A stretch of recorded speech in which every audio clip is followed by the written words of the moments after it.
Hello everyone and welcome. Sit back, relax, make a cup of tea or whatever you like to drink and get ready for new stories from YellowCat.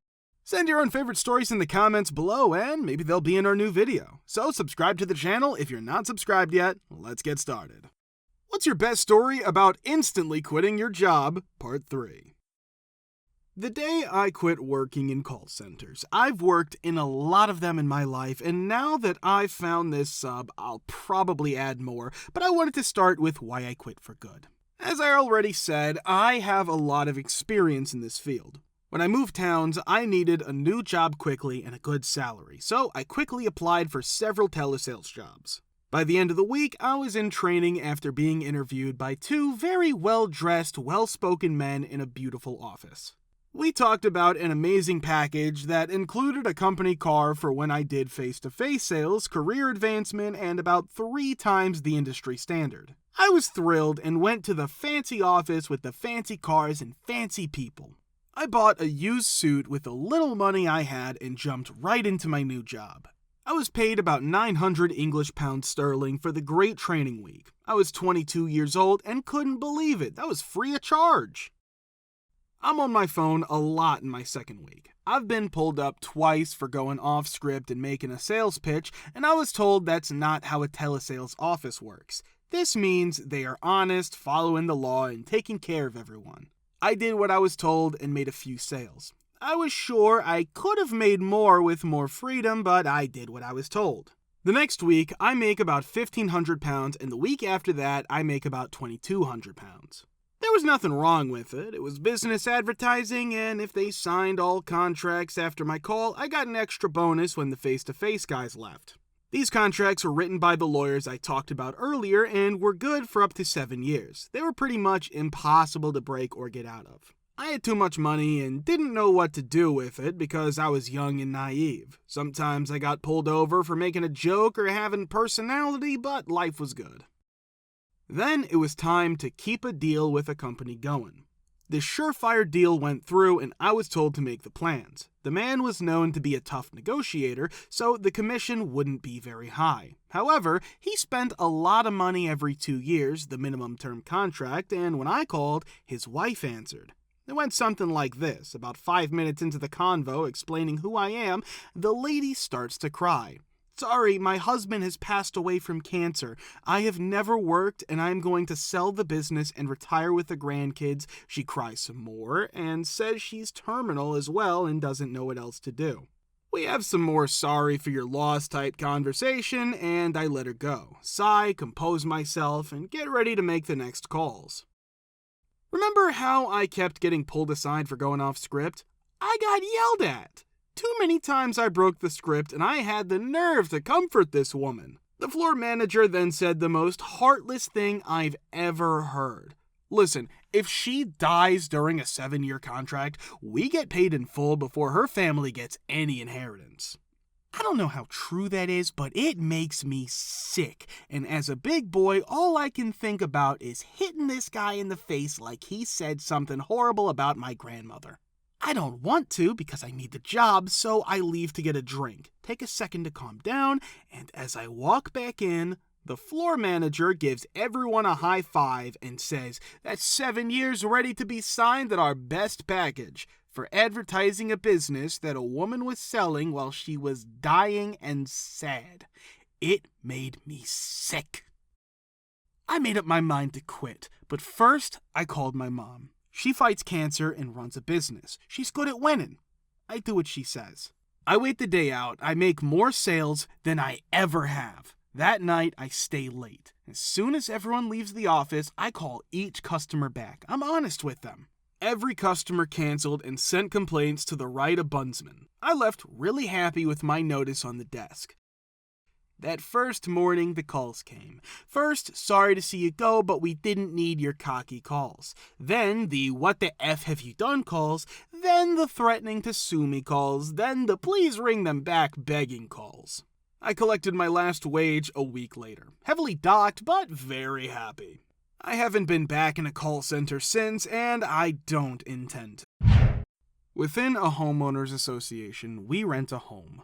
If you wanted the trash collectors to come get your furniture, you could leave it by the side of the road where we used to live. We disposed of the old, worn-out couch by the side of the road when we got a new one. We had people knocking on our door at strange hours of the day to try to get us to move the couch, but apparently that's not cool over here. I mean, really knocking on our door late at night or early in the morning. We never responded to it because, well, that's scary. A few days later, one of our kind neighbors placed a rumpled note with the words, "This is embarrassing," in our mailbox. The following day, our HOA member neighbor approached us and begged us to move because she didn't want us to get in trouble and because she had received numerous complaints about it from people in our city. Alright, great. After we moved the couch from the roadside to a hidden location, everything miraculously got better. We also allowed our yard to get out of hand because we put off doing anything until after all the leaves had fallen from the trees. My roommate and I were blocked from entering the driveway by a neighbor as soon as we pulled in the day after the yard guy came to take care of our yard. "Thank you for cleaning your yard. It looks so much better," was all she had to say. Low-key, I think the note lady, the don't want to see you get in trouble lady, and the block you in your driveway lady are all the same person. I ain't about this HOA life. As a bench assembler, one of my jobs was to use a small old bandsaw to cut wireway. There was a big machine shop on the other side of the building with a full-sized bandsaw, but they didn't want to use it. The maintenance guy eventually had to hardwire out the safety switch from the old bandsaw because it kept tripping whenever the blade touched something. We were still told to use this stupid thing, but I refused, so the job was given to a new guy with no experience. At that point, I began to talk about my worries with anyone I thought could help.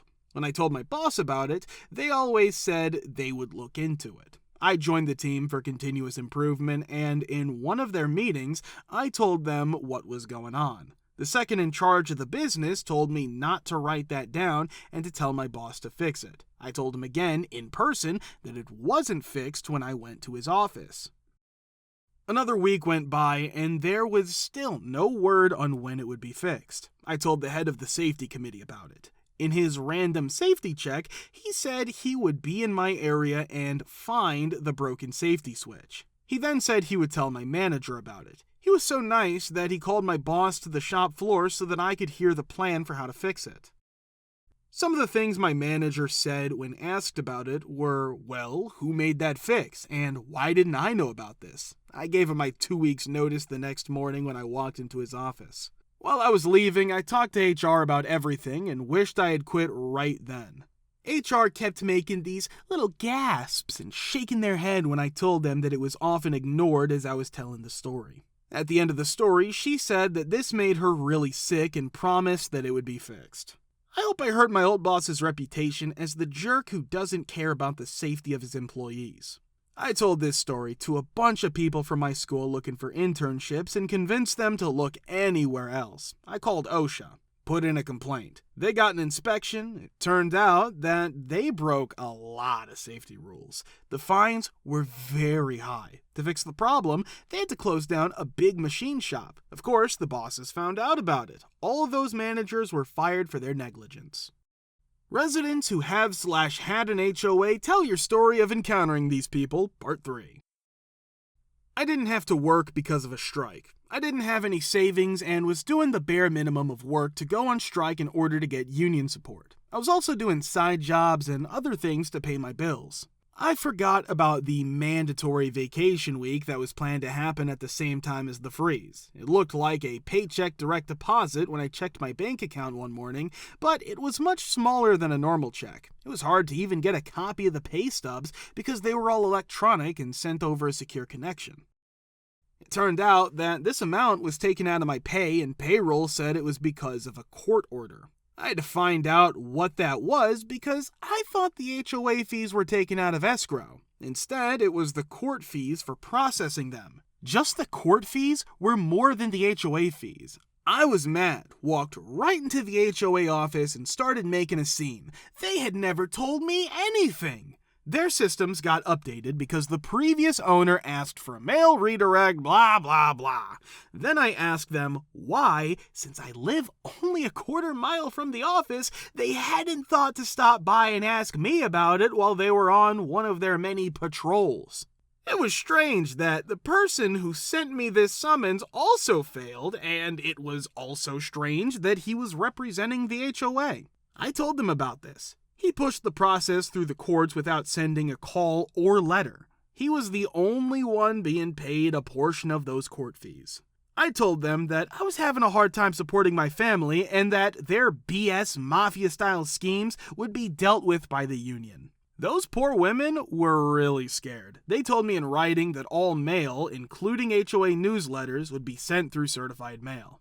After I figured out that they had spent as much on certified mail as I had on court fees, they sent me my back HOA dues. They've been really nice to me since then, but one year our neighborhood was buried in snow and they wouldn't pay for a plow, so I brought my dues in as a stack of bills frozen in a block of ice along with a snow shovel made from their newsletter paper. They laughed and agreed because there were no HOA rules that said I couldn't. I will never live in an HOA again if I ever decide to move. Finally, a thread I can contribute to. First off, my front door is literally coming apart. I submitted the necessary forms and pictures of the new door to them, first sent it, and it got approved via email, so I didn't, so the whole packet to get rejected. Rejected! They said it was an old form even though they're who gave it to me. Okay, mistakes do happen. Fill out the new packet, rejected. Even though it doesn't say anywhere, I need to give them the name of the contractor who will change the door. Yes, of course. Get the name from the store I'm in and send it again. Rejected. The door isn't certified by the city, and if I try to pull a permit, it will be rejected despite the city having it on an approved list. I'm going to call and argue again on Monday. I got a ticket for "You're welcome, Matt is 3/4 of an inch too big" second. The ones next door are bigger, and I fought that with their board or something. After I pushed back a few times in meetings, they stopped complaining. Third, someone didn't like a sign I had in my window, so I got another written notice that it had to be taken down right away. Fourth, we live in Florida, which means bugs when it rains. Because I work full-time, I hire a private company to spray and send monthly proof to the HOA group that they did so. Still, 27 letters have been pushed under my door telling me I need to be home to let them in.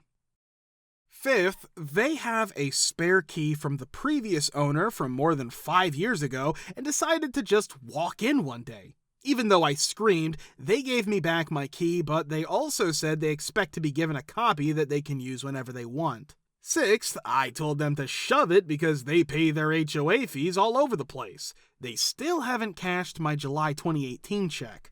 I asked what could be done, and they said there was nothing that could be done. Guess they don't get paid for that month. My personal favorite, I was accused of knocking a tree over with my car, despite being the one to report it hit into my car, and the person who hit the tree's car clearly was still sitting under it, showing it hit it. The builder still ran our HOA. The board only had people from his company. No one in the neighborhood was on the board. We were almost ready to hand it over to the homeowners. The rules say that a builder has to be in charge of it until we reach 80% capacity or something like that. There should never have been a pool in this neighborhood. We were told that they were building a pool and clubhouse while we were looking, and so were many other people. For about $750K, they built a building that's 1,000 square feet and a small pool. Paid his mom to make it look nice, etc., gave his builder employees a bonus for selling him 2 of our lots. That was a lot around here. Wasn't nice. Our house, which was much bigger and nicer, cost about $275K. The neighborhood asked to be in charge of the HOA because they didn't understand the vote. We also wanted to refinance the house because the rates were low and it had an arm. The answer was no. Half of the people in the neighborhood hadn't even signed up for the HOA. Builder forgot to get them to sign. They were also going to raise the HOA rates from $600 a year to more money. Also charge a one-time fee to pay for some things. That's why half of the hood sued him together. It turned out that this developer had done this before. He won the first time. Not this time, though. We only wanted to be in charge of our own HOA. The judge agreed to hear the case. The owners were given control over the HOA. If you want to watch the part 2, click the link here. Thank you for subscribing, the likes, and comments. We're very happy to see you all in the comments too. Thanks for your support.